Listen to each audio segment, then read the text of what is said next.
When you're angry, stay silent. Don't waste your time with explanation. Sometimes silence is the best way to cope with your emotions.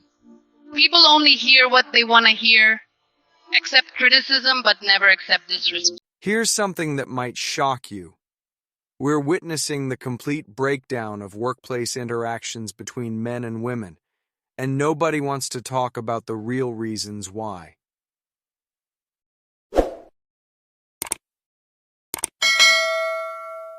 Picture this scenario. A woman on a train sees an attractive man. They exchange glances, but she freezes up completely. Instead of making a move, she later complains about how men should approach her. Meanwhile, that same woman probably advocates for gender equality in every other aspect of life. The contradiction is staggering, and it's creating a workplace dynamic that's becoming increasingly toxic for everyone involved. Let's dive into what's really happening here, because this goes way deeper than simple workplace etiquette. We're dealing with a fundamental shift in how professional relationships function, and the consequences are more severe than most people realize. The first major factor destroying workplace interactions is the fear of misinterpretation. Men today are walking on eggshells because what constitutes appropriate behavior seems to change depending on who's making the judgment call. A compliment about someone's presentation skills might be perfectly fine coming from one person, but the exact same words from another colleague could be labeled as inappropriate. This inconsistency creates an environment where many men simply choose to avoid casual interactions altogether, rather than risk their careers on a misunderstood comment. But here's where it gets really complicated. The standards appear to shift based on attractiveness and perceived status. The harsh reality is that workplace flirtation rules often depend on whether the woman finds the man appealing. Can't love too much, can't hate too much, can't support too much, because that too much hurt you so much. If she's attracted to him, certain behaviors are interpreted as charming or flirtatious. If she's not interested, those same actions become creepy or harassment. This double standard has created a minefield where men can't predict how their actions will be received, so many have adopted a policy of minimal interaction. The second driving force is the evolution of dating culture itself. Online dating apps and social media have fundamentally changed how people connect. Why risk an awkward face-to-face rejection at work when you can swipe through hundreds of potential matches from the comfort of your couch? Digital platforms provide a buffer against immediate emotional impact and allow people to craft their image carefully before making contact. This has led to a generation that's increasingly uncomfortable with spontaneous, unscripted social interactions in professional settings. Social media has also created unrealistic expectations about romantic connections. Everyone's highlight reel looks perfect online, leading to inflated standards about physical appearance, financial success, and social status.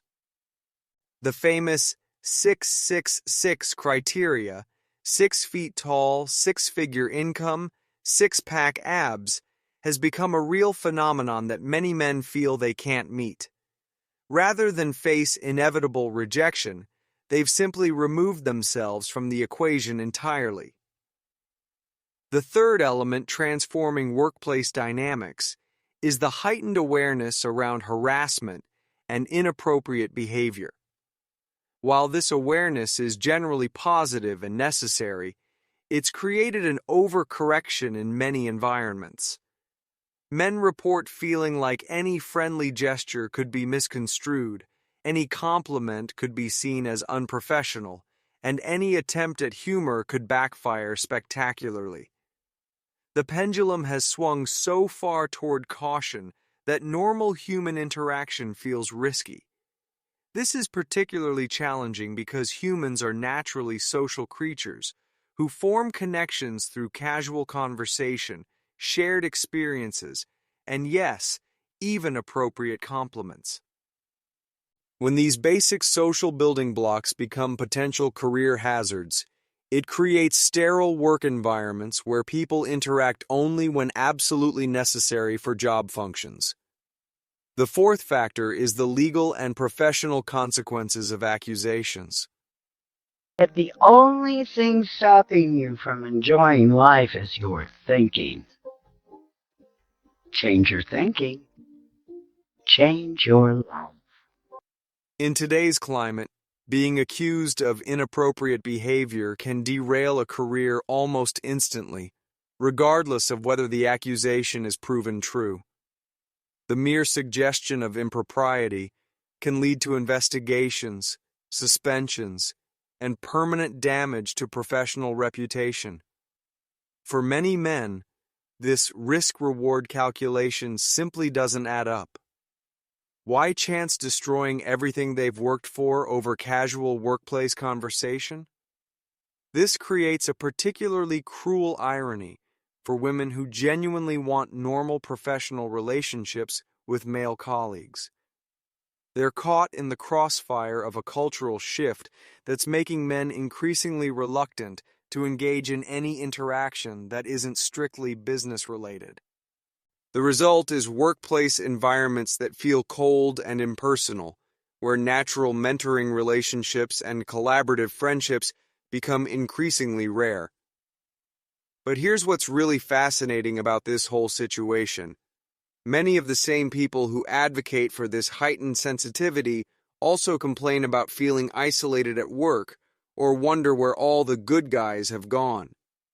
They want equality and respect, which is absolutely reasonable, but they also want men to take all the risks associated with initiating contact and building relationships. It's a contradiction that's creating dysfunction on both sides. The communication skills gap is another crucial element that often gets overlooked. Technology has made us incredibly efficient at managing our image and controlling our interactions, but it's made us terrible at reading social cues and navigating ambiguous situations. People can craft the perfect text message or dating app profile, Someone, somewhere, is literally searching for you in every single person that they meet. but they struggle with spontaneous conversation and interpreting body language or verbal signals. This extends to workplace interactions, where subtle social dynamics play a huge role in building professional relationships. When someone lacks these fundamental communication skills, they're more likely to misread situations, make inappropriate comments, or fail to recognize when their attention is unwanted. The solution often proposed is to avoid interaction entirely rather than develop better social intelligence. The economic implications of this shift are also worth considering. Some employers are beginning to factor these dynamics into hiring decisions, albeit quietly and unofficially. If mixed gender teams create potential liability issues, some companies might unconsciously favor same-gender hiring to minimize complications. This would represent a massive step backward for workplace equality, but it's a logical response to increased legal and professional risks.